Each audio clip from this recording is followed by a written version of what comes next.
Okay, we're in Sichos Haran, Reish Pei Dalid.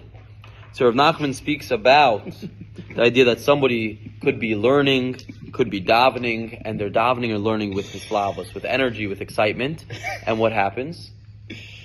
They could be davening and learning with excitement, and they can sometimes have other people who are making them uncomfortable about it, are either making fun of them or are uncomfortable by the fact that this other person is davening and learning with excitement, with Islavos. So the question is, why are people uncomfortable sometimes when they see someone else doing a mitzvah? Right? Why would you be uncomfortable? You should be happy. So Rav Nachman says that when you see yourself being uncomfortable by someone else doing a mitzvah, right? It's a sign that deep down you want to be connected in that way too. But there's a part of you that's holding yourself back. And sometimes it's hard to admit I'm holding myself back. So it's much easier to just say, oh, you see that guy? Look how weird he's being. Look what he's doing. Look what he or she's doing that's so strange. Because that's much easier than what?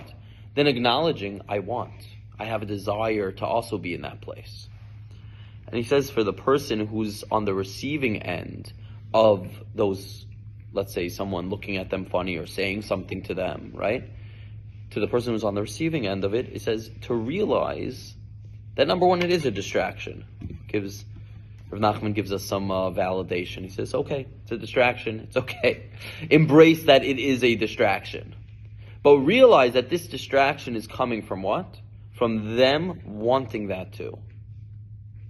It's like we say, the Breslov says, Vayigar Moa. Vayigar, they got upset. It says, why did they get upset up in Israel? It says, Vayigar Lashon Geirus. Because they were scared that they would become inspired. It's a fascinating thing. To be scared that you're going to become inspired, so you put up all these guards, you put up all these blocks, and you're like, no, that's weird. That's nothing to do with me. That's strange. That's weird. I don't like it. Why? Because you're scared that you might get involved in that. And you're scared of what happens when I decide to do something good. There is sometimes a fear of a positive trajectory. You're like, I like the way I am.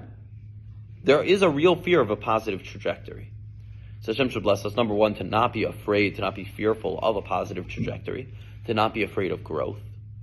And also, if we're on the receiving end, if we're doing a mitzvah, we're doing something good, and then we feel that we're getting pushed back, obviously not if we're hurting somebody, but if we're doing something that's really not bothering anybody, and it's just my own avoda, and someone's giving us pushback for it, for our own avoda, just to realize it's because they see something, I'm triggering something in them, that they're neshama that wants to grow. And their body is fighting that desire to grow. Okay, Shabbos.